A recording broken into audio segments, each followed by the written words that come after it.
at all your faces and have you all here tonight. So I was trying to think, what could I say that would be appropriate for tonight? And I came up with a couple ideas. So one is a personal... Now you turned it off. Now I turned it off. One is a personal thought. Can you hear me if I speak up? Yeah. One is a personal thought, and then one is sort of a challenge for everybody around the topic of leadership. The personal thought is that I spent my whole working life in the banking world, and I can't think of a more traditional male monoculture than banking. And this bank is different. We're a bank that we believe that we can help achieve well-being for people and the planet through banking. And we do that by taking our capital and other people's money and lending it to companies and nonprofits that are triple bottom line oriented. But part of that also relates to how do we manage ourselves from the inside. And when I was interviewing for the job, I thought, does this kind of company really exist, and how serious is the board? Well, it does exist, and the board was serious, and it's been 8 years since I've been here. But one of the initial goals that our chairman, Mark Finzer, and I set together was, could we be a more diverse organization than we were? And so I look back now, it's been 8 years. We now have our executive team of 7 people is 4 men and 3 women, and our board of 7 people is 4 women and 3 men. So we've come a long way in terms of diversifying the board. And it's palpable. The energy is different, and the creativity is different, the processing is different. So I'm a fan. We have events like this. And we have events like this. The second is a challenge to all of you as a leader. And some of you may say, well, I'm not a leader. But the way I define leadership is that anytime you try to influence the thinking or behavior or development of someone, you're acting as a leader. So you're all leaders. You can't escape from this and say that you're not. And so the challenge relates to this election result that we've just had. You know, it's clear that we have a situation where half the country opted out of the train we were all on, or many of us were on, certainly in California. In fact, just to pause for a moment, we talked about Clinton winning the popular vote, but I also heard yesterday that she had a 4 million person plurality or margin in the state of California. So if you take the Republic of California out of that total nationally, you can see that the whole thing would tip quite a bit more heavily towards Trump. So we clearly had a big chunk of the country that had a different set of values, that felt disenfranchised, that did not feel included in the program and in the dreams. And so the question is, it's our version of Brexit. So the question is, what do we do about that? In fact, I don't know if any of you have heard about this book, Hillbilly Elegy, but it's, I'm reading it, and its subtitle is A Memoir of a Family and Culture in Crisis. It's set in the Rust Belt, it's set in the cold country, and it really talks about what their life has been like for the last 20 years. 20 years that I'm totally ignorant about. And so what do we do about this? I mean, in one hand, I think that we really double down on our sense of mission. We can't count on the U.S. government or a lot of established structures to necessarily support us. So what we do is more vital and important than ever. We really have to be committed to it. We really have to be committed to speaking up. But at the same time, I think we have to rethink or transform the way we connect and the way we engage. And so the skills there are listening and empathy. And out of that, hopefully, we can start building a bridge to a more inclusive vision for the future, which has goals and meets aspirations of this disenfranchised half. Because we can't do it without them. That's now proven, right? They have that vote has put into power a whole different set of players. We need them to join with us in this vision of the future. If they're focused on jobs and education for their kids, they don't care about climate change and sustainability. And so we need to marry those things together and have an inclusive vision that shows that all of these things work together. So the challenge to all of you as leaders is, how can you have those skills of listening? How can you demonstrate those skills, put into practice those skills of listening and empathy in a way that helps build that bridge to a more inclusive vision for the future? Thank you, everybody.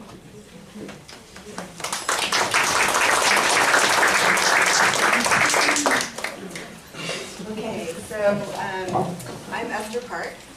Can you guys hear me? Is it working? It's not? No. Hello. Yeah, I don't know. Killing me. I'll just talk loud. So I'm Esther Park. I'm on the board of New Resource Bank, one of the 4 female independent board members. And I'm here to moderate this discussion.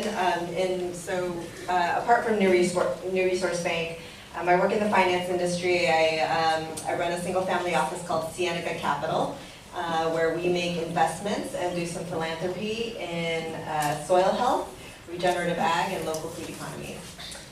So that's just a quick introduction of myself. I have this amazing panelists up here, all of whom I have a great deal of admiration and respect for. So I think we're going to have a really good time tonight. So we're just going to kick it off with some introductions. And so if you guys could just take 1 minute to introduce yourselves. And our icebreaker question is, if you were on a stranded island, what are the 3 things you couldn't live without? Numi tea.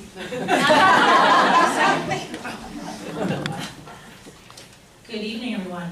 My name is Chinwe Onyegoro, and I'm the president of Great Place to Work. We're best known for producing the Fortune 100 Best Companies to Work For list for about 30 years now. What we do more broadly is we work with companies to basically unleash their competitive advantage, which is their culture. So how do they attract and retain A players? How do they create a culture of excellence? And how do they ensure that they're bringing out the best in everyone, regardless of where they sit in the organization, what their role and rank is, geography, business unit, ethnicity, gender. So that's a big charge. And we do that in 45 countries around the world. We have been producing a survey that measures essentially the level of trust in a culture as a foundational component to creating a really great, high-performing workplace culture. So grateful to be here with you today. Outside of Great Place to Work, I am really passionate about small businesses, helping small businesses grow. I have been a longtime fan of New Resource Bank. I sit on the board of a number of private equity institutions that invest in small businesses that create good jobs in communities and help stabilize underserved communities. So grateful to be here with you this evening. Oh, that's right. I thought I would slip by that question. What could I not live without? What could I not live without?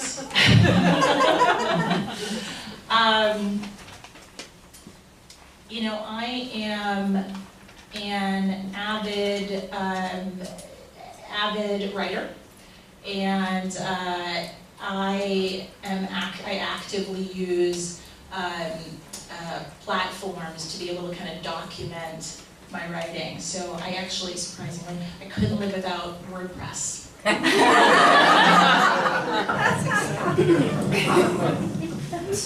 Hello, it's great to see you all here tonight. I'm Patricia Farrar-Rivas. I'm the CEO of Veris Wealth Partners, and we are a fully independent firm that focuses 100% on impact investing. We focus in 5 primary areas of our work. We are one of the leaders in instituting gender lens investing, so we're very proud and excited about that. We were pioneers in that area. We focus on helping our clients invest in climate solutions and divesting from natural resource energy and also investing in solutions. We also work in the area that Esther does, and hopefully we work collaboratively in regards to our clients that are interested in sustainable agriculture and food systems. And then last but not least, community wealth development. So those are the 4 areas that we focus on investing in. And in community wealth development, we're very focused this year on inclusion and how are we working on issues of financial inclusion. Another area that we focus on, although not necessarily an investable area, but we're looking at how that could be, is in a sustainable mindset and mindfulness. And so how does that play in building strong companies? So very much relates to the culture that you're talking about too, which is something we're exploring as well, is culture and impact investing and how do you invest in culture. So the desert island, okay, I'm an avid watcher of Survivor, so on that aspect, I would definitely have flint and bring a, be able to have tools for fishing and then bring a tarp or a blanket. But then if I could bring people, I would bring my granddaughter, my cats, and my husband, and not necessarily in that order. How to put it out correctly. So, there you go. Hi, I'm Reem Rahim Hassani. I am co-founder and chief brand officer of Numi Organic Tea. I started Numi 17 years ago with my brother out of Oakland, California, and we've become one of the fastest growing tea companies in the country, distributed nationwide and around the world. Our teas are organic, fair trade, and we've pioneered a number of unique teas to the market, including rooibos and honeybush, which were popular in Europe, where my brother had tea houses, but didn't exist here, so we introduced those herbs to the country. We pioneered flowering tea, which are teas and flowers sewn together, and they open up when you steep them in hot water, so a wonderful gift for the holidays.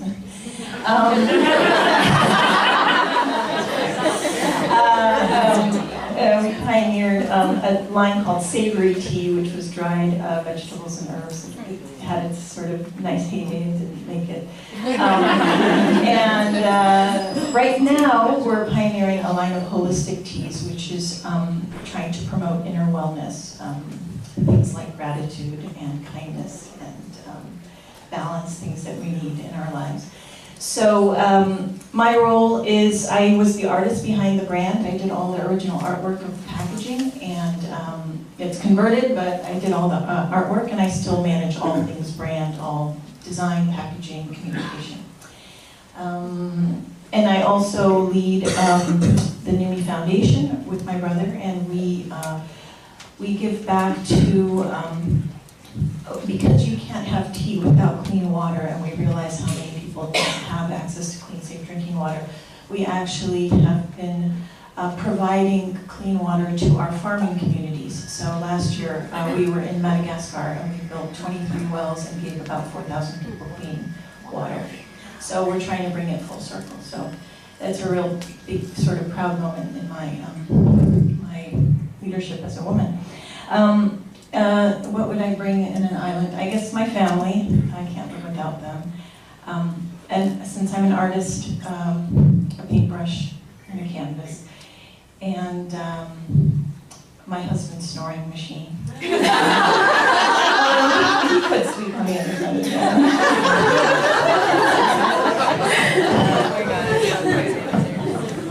That's hilarious. That's good. Great, thank you for bearing with us with the sound issues.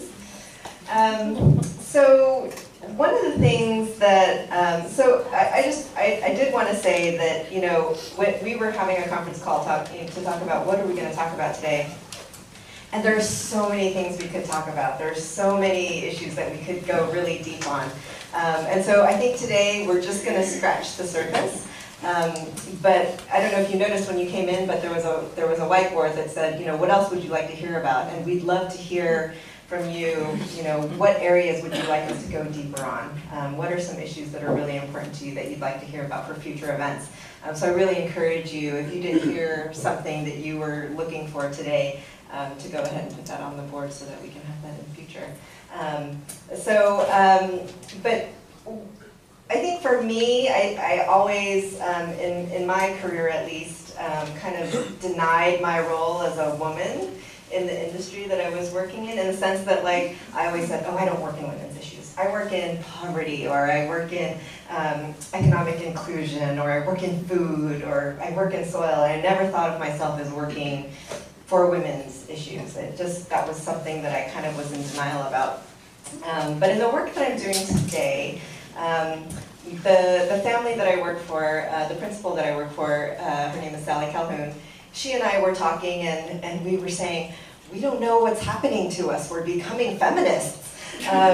We just want to invest in women. And one of the things that makes us feel that way is that we realize that many of the people that we encounter who are really creating change, who are doing things in a very different, thoughtful way, happen to be women.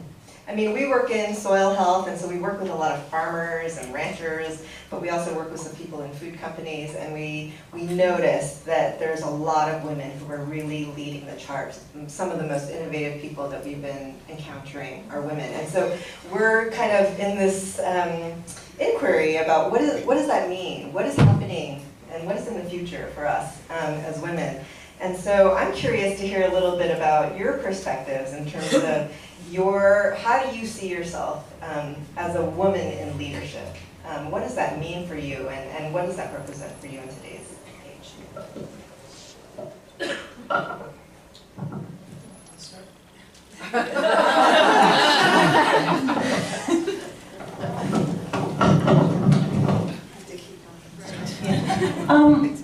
I think for me it's a lot about culture and people, and I would say, I mean, a lot of people have told me that I am the soul of New Me, and that means a lot to me because I think the brand has a certain aura about it. It's softer, it's more gentle, it's an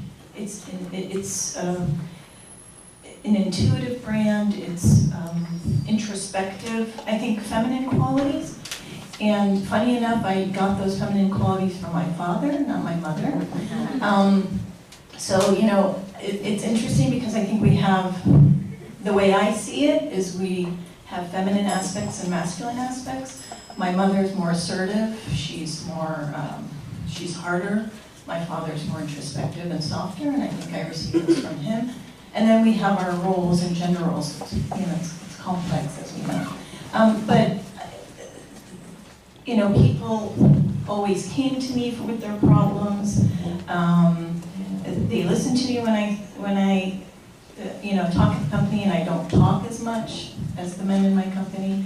And I think it's that sort of example of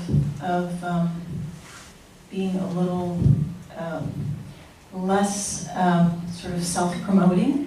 You know, I know there's a question on that, but that makes a big difference in the culture of the company because people feel included and people feel like they can speak, and we have a really strong culture. So I'm proud to have helped create that.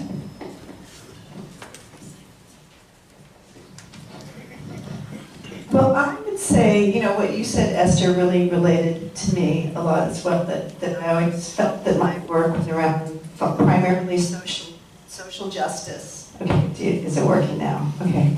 So primarily around social justice, and in a lot of the work we did. Okay, so can you hear me? Yeah. Great.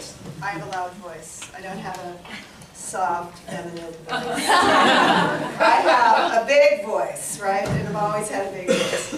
So, you know, I've worked in many instances where I've been surrounded by men, been the only woman, been in, especially in finance. When I started in finance, 3% of the women in finance, there was 3% women in finance, and especially in positions that I was in, even fewer. So, always felt very comfortable in a male environment. I tend to probably be more like your mother.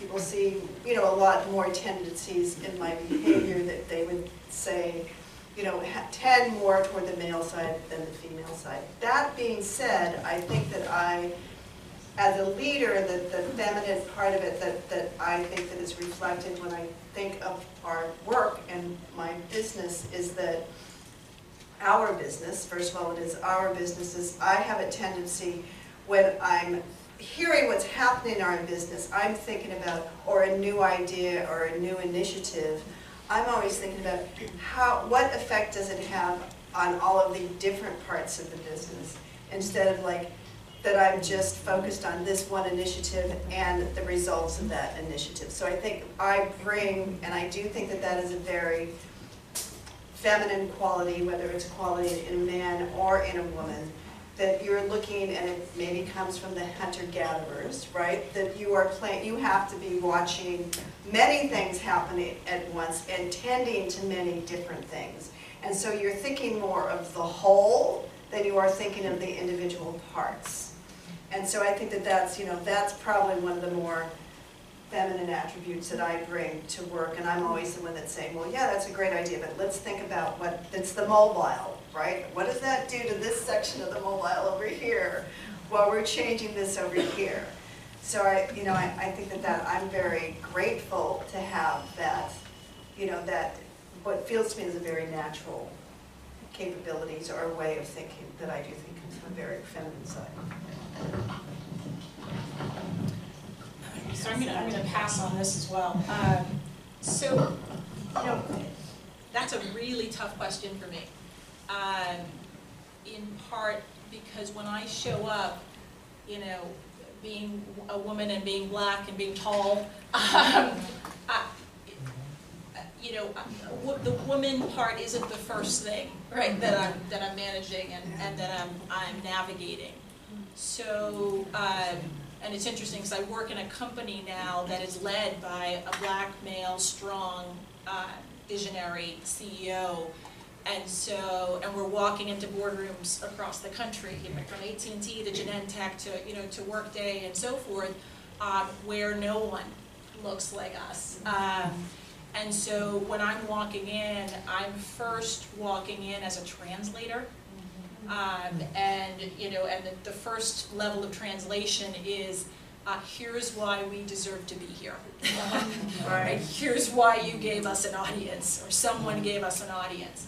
And that's the first hurdle, because no one hears anything you say until you get over that hurdle. Anything you say, no matter what kind of veracity it has. So, and in the industry that I'm in, it's actually pretty female dominated. So when you talk about culture, the first place where folks send you is HR, right? Where the vast majority of leaders are female leaders who may or may not have a seat at the table when you start talking about the executive suite and when you start talking about business strategy and performance. So I'm a translator from two directions. One, for myself and my company, here's why we deserve to be here, talking to the C-suite, and not initially with HR. And then secondly, here's why HR needs to be in this room in a real way, helping to drive this conversation, right?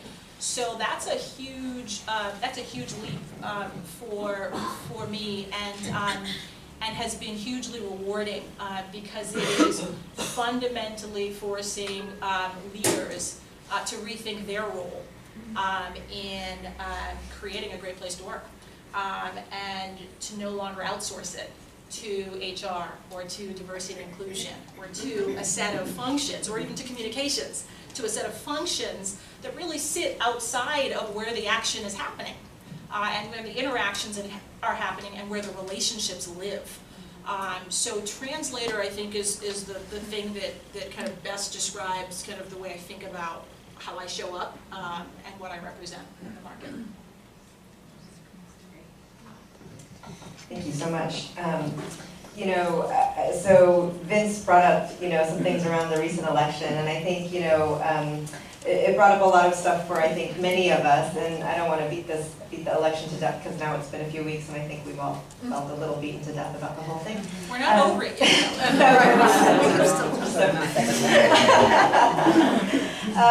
But I'm just curious to hear from you. Chinwe, you talked about having to sort of, prove yourself in terms of why you're in the room, and Patricia and Reem, you both talked about sort of feminine qualities versus masculine qualities, and we saw a presidential race between a man and a woman, and I'm curious to hear from you what that brought up for you in terms of female leadership and how it's perceived, and how that translates maybe even to your day-to-day. But I think we're all feeling a lot of something about that, so I'd love if you could articulate a little bit about that. Something's a good word.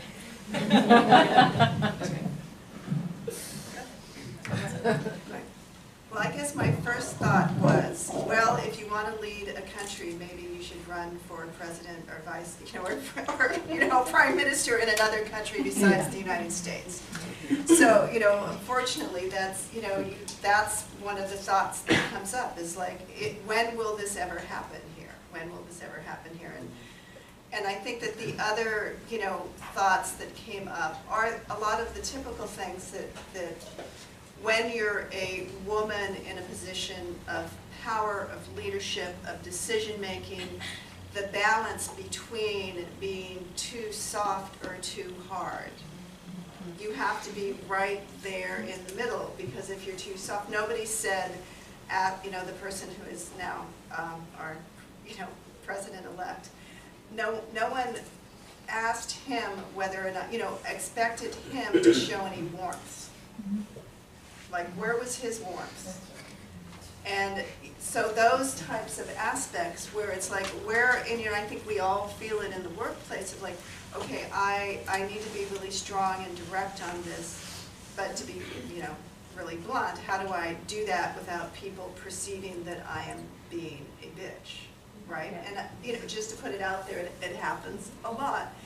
And so it's a hard balance, and then as you're working with that as a woman, constantly saying, okay, questioning yourself, trying to not listen too much to the inner critic, but at the same time, be objective and say, am I being too hard? Am I being perceived that way, or am I really being that way? So constantly struggling and looking at yourself and how you're being received in the world, and trying to find that nice balance so that you can really be heard, and that you're listening, and that you're receiving.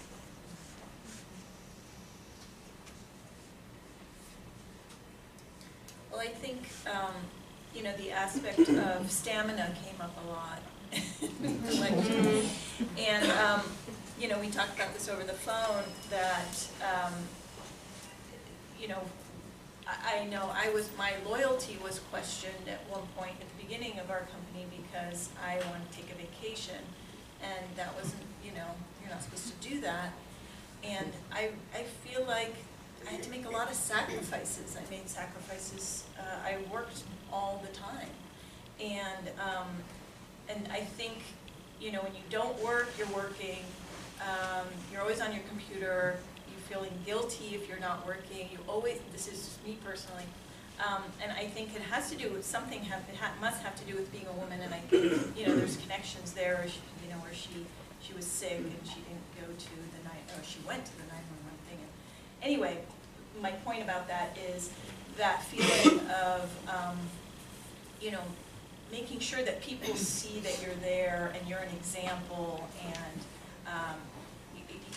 I don't know if it might be a nurturing quality, a mothering quality, that you want to make sure that your sort of employees see you as a role model and as an example for how they are, and so you work extra hard and you make sacrifices, I think, to your health, to your relationships.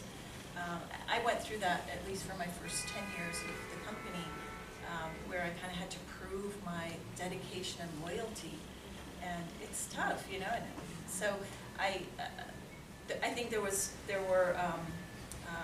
connections there for me to see her have to kind of go through that, the grueling criticism of working while she was sick and things like that. So.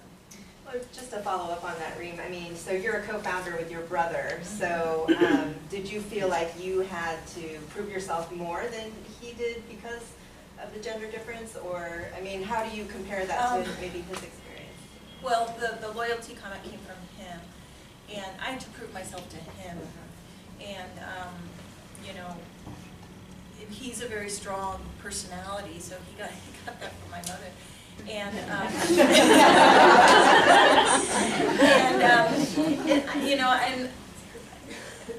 I know you have a question later about race and things, and there was a lot of sort of projection because we're Arab and Muslim that she's a sort of submissive Arab woman, and to her brother, and that was just nothing like that in my family experience. But so he acts that way with everybody. So, so it's not just me, even though I play, so I have my battles with him, behind closed doors. He pushes his way, and he's bullheaded, and that's just his personality. Whether he's a man or that's his personality, I don't know. But, you know, I always have to kind of prove myself to him that I'm just as hardworking, I'm just as strong, I'm just as talented. We have different talents, and we complement each other in that way. So it comes up a lot, you know, in that sense, and that dynamic when you have a male partner and it happens to be your sibling. Yeah, just building on the comments already shared, you know, I think about the results, the election results, and the fact that 53% of white women voted for Trump. And I think about how much easier it is when you're the first. When you're the first to do something, how much easier it is for kind of opposition or the counterpoint to put up someone else, another face, as a counterpoint and to distract from kind of the true issues. And so, you know, when Obama was running for election, it was, you know, who was the senator they put up in Illinois? It was kind of a joke, but it was another black face, so it was the counterpoint to this black face, even though it's a very different equation. You know, when Hillary's running, you've got Ivanka, and then you've got this long line of commentators that, you know, that both the RNC and Trump kind of put up there to speak and to shill for him. And they were the counterpoint to kind of Hillary, who was bringing so much more.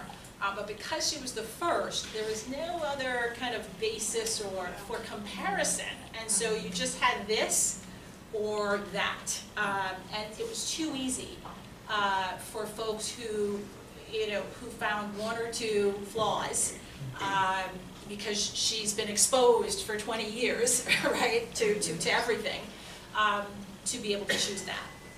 And so I think, you know, when you're first, whether it's in the room or in the company or doing anything, you know, the room for error, the margin for error is so much thinner.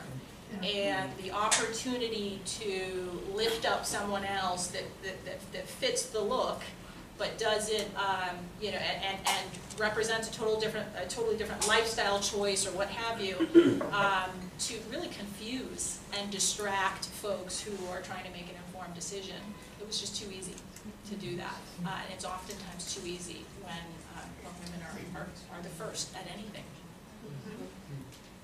Yeah. That's great, and I pulled some statistics earlier today, just about, you know, I think most of the statistics we have are from public companies, so that's where this is from, but you know, women are 50.8% of the population, so we're just a little bit above half. But if you look at the S&P 500, we're only 25% of executive and senior level officials and managers. We only hold 19% of board seats in public companies, and are only 4.6% of CEOs. And in the financial services industry, while women make up 54% of the labor force, they're only 19% of board of directors and 2% of CEOs. And so, you know, it gives me the sense that yes, we're making some progress, but at the same time, we're still living in that era of being the first. And so, you know, I think today in some of what we're talking about, there's a lot that's been implicit that we're starting to make explicit by saying things out loud, right? By talking about our experiences. And so much of the implicit tends to be just unconscious for us, and for other people that we work with. And so I'd be interested to hear a little bit more about, you know, what is the unconscious bias that you feel, that you experience, either in your industry or in your workplace? You know, I think I was telling the story over the phone where I was with a group of women who were talking about when they talk to their financial advisors. You know, the financial advisors, they would give them a lot of jargon, they give them a lot of data, and they tend to talk over their heads, and they seem really condescending, and all these women said, you know, like, I feel really stupid, and I feel talked down to, and I don't feel respected when I'm in this meeting with my financial advisor. And there was one man in our group, and he said, you know, that's really interesting because as a guy, when I'm in that meeting with my financial advisor, I think, oh, he thinks I know what he's talking about. So like, you know, he sees it as a compliment to himself. So same conversation.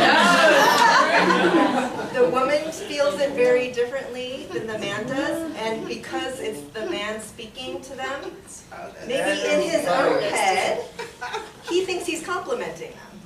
But for us as women, maybe that's not our experience, right? So there's this unconscious thing, I think, that happens in our day-to-day experiences. And so I'd love to hear a little bit from you guys about how that's come up for you.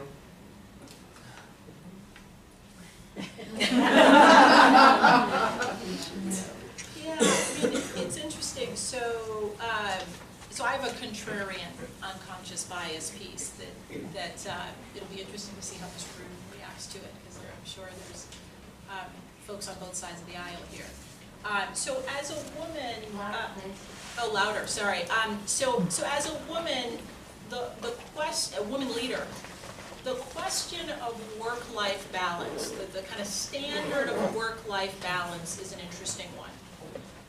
And we saw it kind of with Marissa Myers and others that have kind of been more public and visible about choices that they've made. But as a woman leader, particularly in the industry that I'm in, where it's, you know, best companies to work for, kind of what kind of culture do you have, what kind of amenities and perks do you have around these kind of things, like work-life balance. There is an expectation that as a woman, you are going to be respectful of work-life balance, and the way in which you show that respect is that you model it. And so, so if you are a woman and you are sending emails past a certain time at night or super early in the morning, if you are a woman and pregnant and you don't take the kind of requisite expected amount of maternity leave, right, or parental leave, there is a sense that you are not respecting work-life balance because of the choices you're making for your own life. And that you are modeling a standard that you expect from your direct reports and from the broader company. And that same standard does not hold for male leaders. So we, in our organization, we have a great visionary chief innovation officer who is the most amicable guy who you'll ever meet, super smart, who crisscrosses the country working with organizations, helping them think about what they might do to innovate. And he routinely, has, knee problems, back problems, and and pushes through it. And, you will kind of joke about it in a public context with team members about what he kind of endured or what have you. And people just, bowled over laughing and, oh, Tony, oops, I said his name. Just completely, it's lovely, it's great, and you just gotta love Tony. And at the same time, other leaders, including myself in the business, who are certainly not going that far in terms of, kind of how we're working and how we're pushing, but are definitely sort of around the clock folks. And the criticism is serious. The criticism is harsh for women leaders that make similar choices. And the message is, you are sending a very bad message to the broader organization, not only about what it takes to work for you, but what it takes to succeed in the organization. So it's an unconscious bias. The reason why I put it under the kind of label is because, one, there's clearly a different expectation and reaction from a gender perspective, and two, without any conversation about what those expectations are for others, separate and apart from what what I choose to do, what other women leaders choose to do, separate and apart from any direct conversation, asking people to push past, you know, a certain expectation around hours and what have you, folks draw those conclusions and then project a set of assumptions about what the company values and what's expected here. And so what women leaders in our organization have been asked to do, who do this, is to be very vocal about personal choices and about our personal style and make it super clear to everyone at any time we act and operate outside of those margins, that this is not an expectation that we have of those individuals, and that is not an expectation that male leaders have to face. And it creates a dynamic. I equate it to kind of the women's right to choose, right? Which is, it's the choice, right? There's no right or wrong. It's the choice. With lifestyle and work-life balance, there's a right choice right now in the marketplace, which negatively impacts women leaders who make, quote unquote, the wrong choice. Well,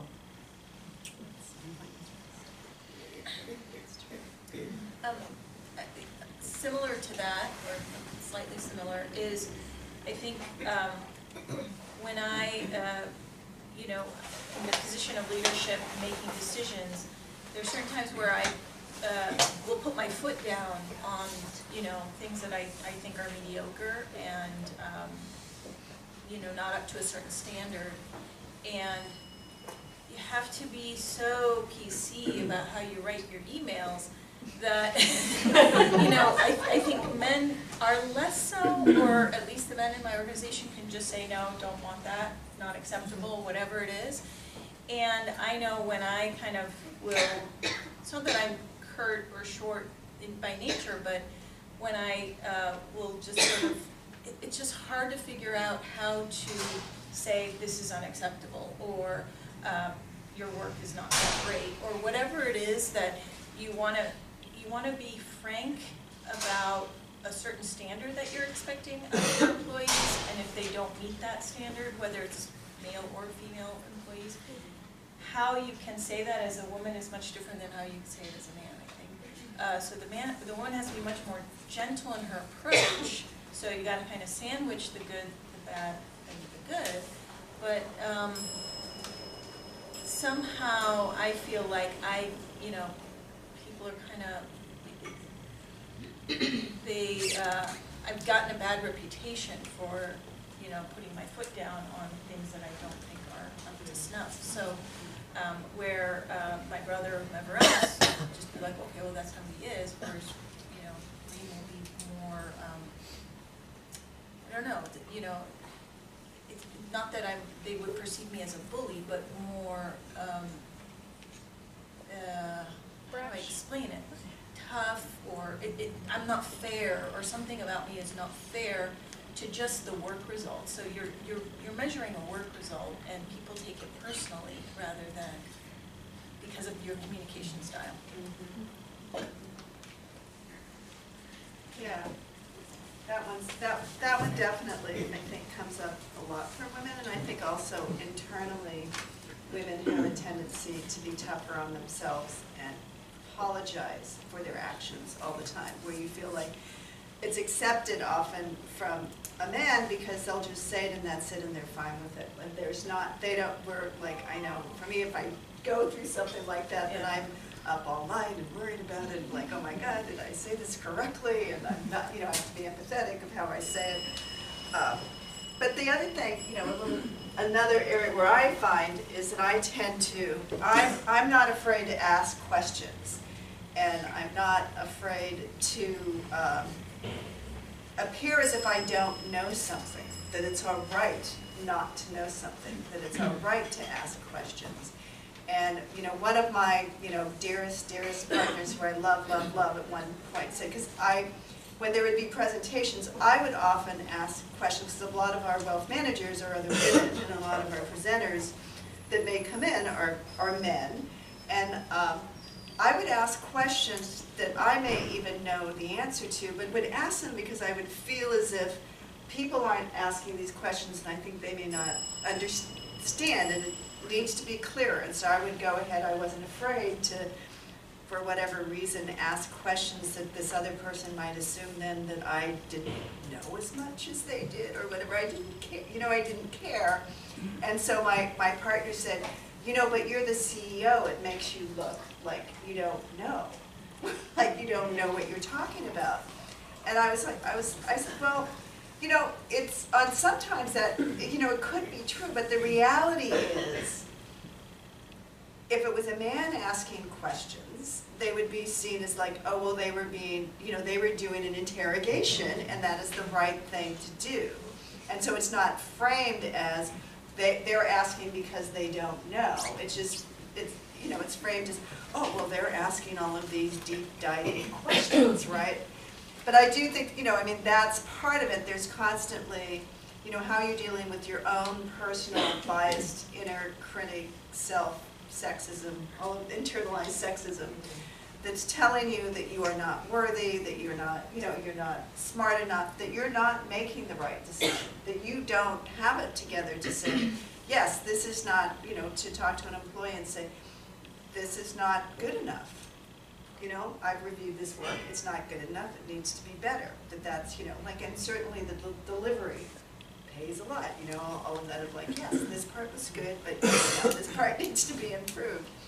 But it does, I think, it's just, I think women are always, there's that little voice inside that's saying, okay, are you really, are you up to snuff for this? Are you right in questioning this or demanding this? So I think that's our inner internalized sexism. Yeah. So, I think both of you talked about just having to, well, all three of you talked about having to represent, feeling the pressure to represent, but also, that voice in your head that says, is this coming off as to this or to that? Or, there's a lot of self-doubt, there's a lot of just questioning because of how something will be perceived. And I think one of the areas, I'm part of a small women's circle, a couple of whom are here. And one of the questions that came up for us is, because of these questions that we have about ourselves, we often find it very difficult as women to promote ourselves, right? And so you hear stories about, if a man sees a job description and he's got 2 of the 7 skills that are required, he'll say, oh, I totally got it, I'm going to apply for this job, I'm perfect for it. Whereas, a woman will look at the same list and say, I've got 6 of the 7, but I don't have the 7th one, I'm not qualified, I shouldn't even apply for this job. And so that's kind of some of the mentality that happens with us. And so while, so one of the questions that came up for our group in our women's circle is how do we get ourselves to sort of be in the right brain space to promote ourselves? And what is the right way to promote ourselves as women? Professionally, to say, you know what, actually, I did this and this and this and this. I'm very highly qualified in this, and I have the ability to do this. Chinwe, you talked about that a lot in terms of having to prove yourself in a room. And, with the second guessing that goes along, how do we self-promote? How do we promote ourselves as women? How do we put ourselves forward in a way that's maybe, that maybe is not aggressive, but, accomplishes our agendas? So that particular challenge of, reluctance to promote ourselves is not one that I have. And again, I do think it goes back to being black and being a woman, and it black first, right? And just needing to, in navigating the kind of private sector. I was in the financial services industry prior to the work that I'm doing. Needing to lead with, why are you here? Why should I be listening? And so very comfortable doing that, particularly with white males. Very comfortable. And it's critical. It's critical. I actually sat with a venture capitalist at one point and was doing a pitch and did the kind of founder market, founder product fit pitch and bid. And at the end of the conversation, it was about an hour conversation, he said, well, you didn't really actually have to spend so much time talking about, you know, kind of what you'd done, kind of why you thought, why, you know, you're a good fit for this, what have you. And I challenged him. I said, you know, if I hadn't done that, this wouldn't have been an hour conversation, and we wouldn't have drilled down in the way that we did. There's just no way. And he thought about it and said, yeah, you're probably right. You're probably right. So he was thinking back, you know, and sort of now feeling much more comfortable and sort of saying that wasn't necessary. So when you meet the 3 people I'm going to introduce you to, you don't need to do that, because he was comfortable. And my position is, unless you were in the room and doing it for me, I'm going to have to do it again. And so he's like, yeah, you're probably right. So there's just an awareness there. So where it gets tricky is with other women. That's where it gets tricky. So there, it's more about trying to create that connection, that familiarity, that, you know, we've got some commonalities, and less about, you know, kind of accomplishments, achievements, why are you here? Because when you go there, it actually creates distance, and, you know, it creates a competitive dynamic. It's just not healthy. But both, you know, women who are further along and more senior, as well as women who are working for you and more junior, it doesn't usually fly. So happy to do it with white males, trickier with females. So I'll just interject here, because I think that's so interesting. I actually think of it as part of the bro culture, you know, to brag and to, you know, basically do that kind of self-promotion among each other. It's kind of like, that's a bonding thing. Yeah. It's a bonding thing for men, whereas for women, that's not the case. Yeah. So before I was a Veris Wealth Partner, I started a wealth management firm for a very prestigious accounting firm in Silicon Valley, and many of my initial clients there were very successful CEOs, CFOs, entrepreneurs of Silicon Valley companies, and they were mostly white men, not all white men, but mostly white men, some Asian men, but. What I found was, what was very interesting, they actually appreciated the ability to come and talk about their financial situation with me. Many of them wanted to manage their own portfolios, you know, and had the expertise, and very smart, understood markets. But what they appreciated about our conversations, and why I built up a really good practice of working with a number of men, and people would, you know, like, I always challenge when people go, well, this client's a woman, so we think that you should meet with her. And I'm like, you know, women don't always want women advisors. Some women are looking for, you know, a male, whether it's for whatever reason, that's really what they're looking for, is to get advice from, and many reasons for that.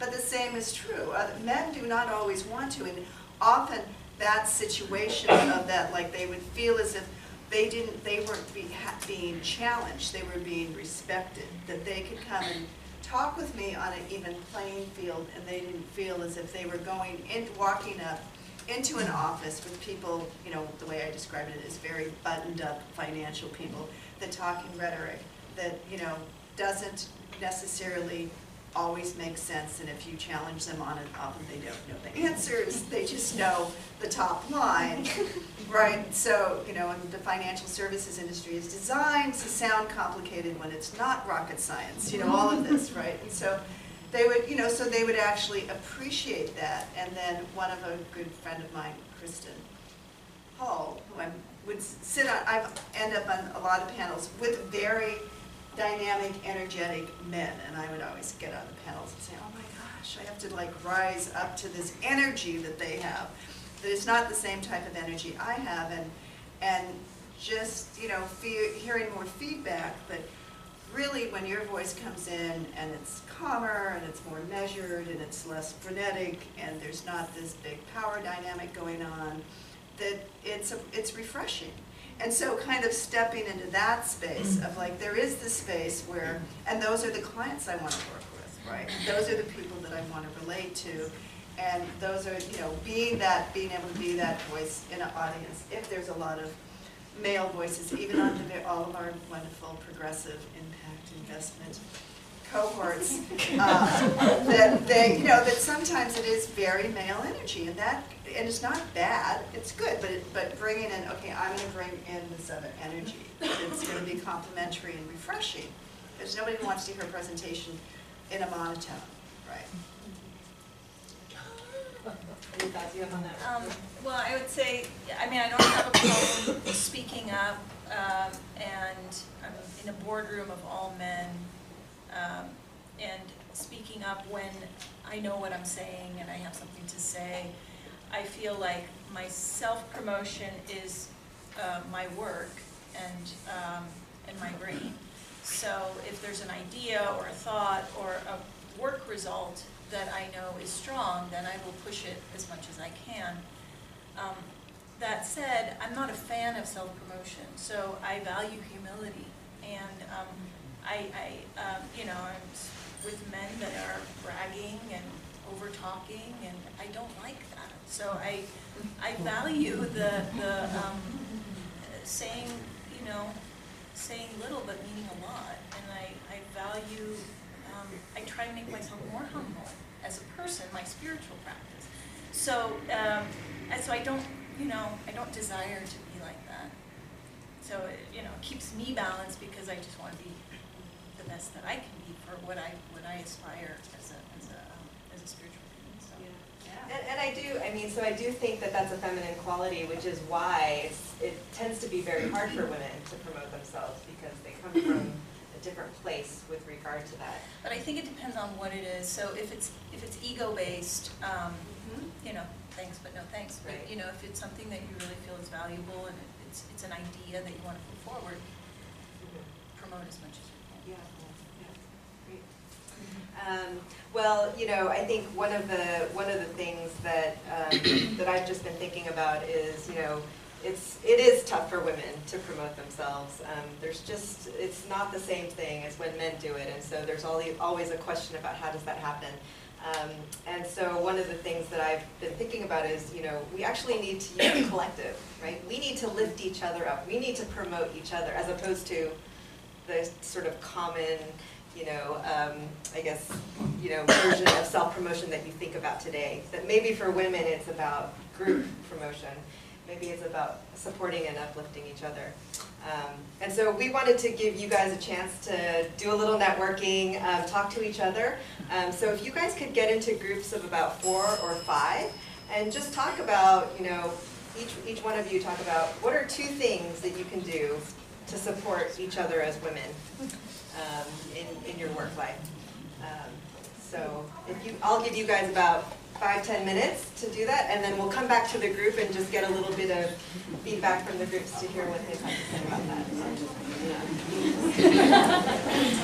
To be mentors, but we don't have enough women who are willing to be sponsors, who will go to bat for you, who will say this person needs to be in this place, or who will invest in your company. So I thought that was really great. So mentorship is great, but we need more sponsors. We need women to go to bat for each other. So I thought that was really awesome. But I'd love to hear, 2 or 3 comments from the groups that spoke. Yes. I'm never lack for words. Lisa. Lisa has a remarkable product in the, well, I have her product in my cupboard that I buy from Whole Foods. It's moringa powder. Yeah. And she was speaking about how difficult it is to, have $2 million in sales and not get respect from, people she's going in and speaking to or pitching this kind of thing. And so I actually, just as a hobby, I am a radio DJ at the Stanford KCSU, and I'm going to interview her on my radio show.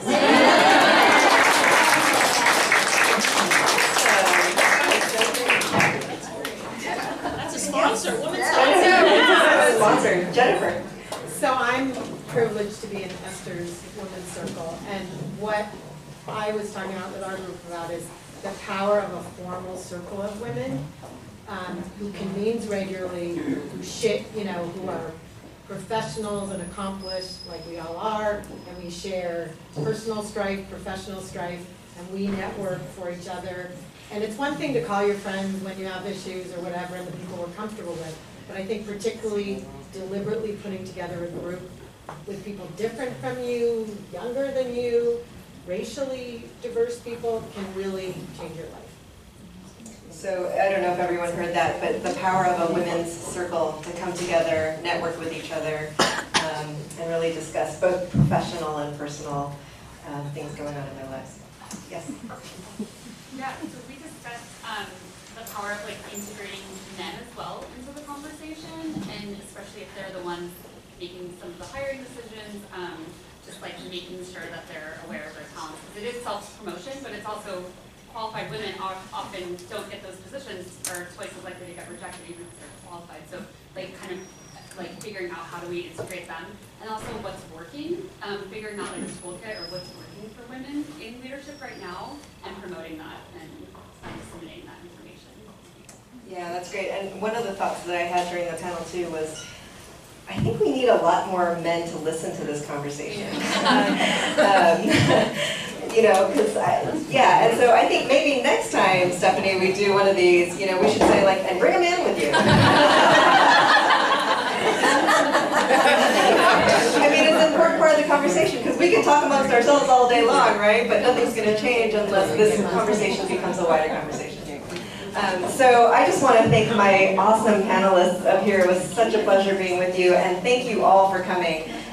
This was a great event, and we hope to have more like this. So thank you for filling the house here, and have a good night. And thank you.